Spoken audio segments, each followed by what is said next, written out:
Today let's talk about the effects of advertising, something that is all around us. One form of advertising that is quite popular, and sometimes is quite noticeable, is product placement.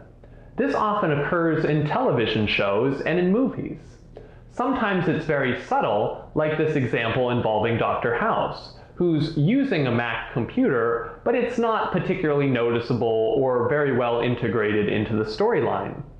Other times, though, it's much more obvious and worked into the show, like with Mike Myers and Pizza Hut.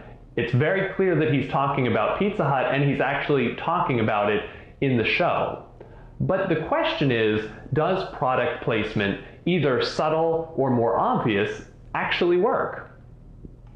Let's start first with recall, which is an important variable to measure in regards to advertising. Do people actually recall that the product was in the show? Research suggests that product placement is positively related to recall. People remember seeing the product in the show or movie, regardless of whether it was subtle or obvious. And they recall the product being in the show, regardless of whether they're actually enjoying the show or not. But what about their attitudes toward the product? Because it's one thing to be able to recall the product, but it's another to have an attitude shift wherein you have a more positive or a more negative attitude toward the product. Just because they remember it doesn't mean that they like it. Research has found that if you don't like the show or movie that you're watching, product placement positively increases attitudes toward the product for both subtle and prominent placement. But among those who liked the show or movie, product placement, both subtle and prominent, have negative effects on attitudes toward the brand. Why is that? Well, because if you're a fan of the show, sometimes product placement just gets in the way and it takes away from the storyline or the narrative. And so that angers you, and as a result, you take that anger out on the product that's being placed. But if you don't like the show as much, you don't mind that distraction from the narrative. And so we see how this dispositional susceptibility variable of just enjoyment or liking of the show can influence the effects of product placement on things like recall as well as brand attitudes. Let's consider something else regarding advertising. Advertising effects are highly dependent on the age of the individual. For example, children don't have advertising competency.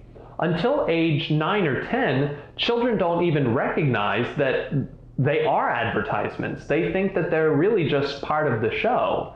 And it takes until about age 12 for children to understand that advertisements are trying to persuade them to do something.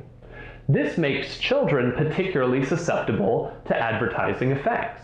Because again, if you don't know that it's an advertisement and you don't know that it's trying to get you or persuade you to do something, then you'll be much more susceptible to listen to it and be persuaded by it.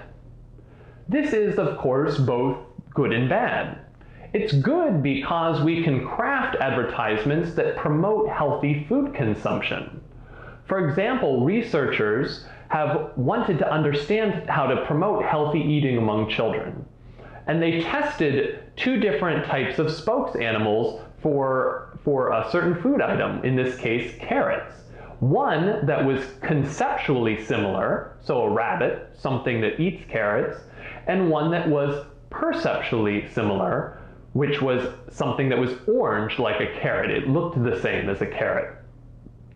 They found that conceptual congruency mattered most, and that the combination of perceptual and conceptual congruency made the effect stronger. So this would indicate that having an orange rabbit try to sell a carrot to a child would be the most likely to influence children to actually eat carrots.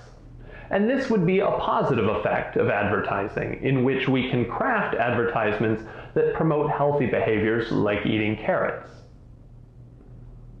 So overall, there are huge differences in the nature of advertising effects, as a function of age and different advertising strategies.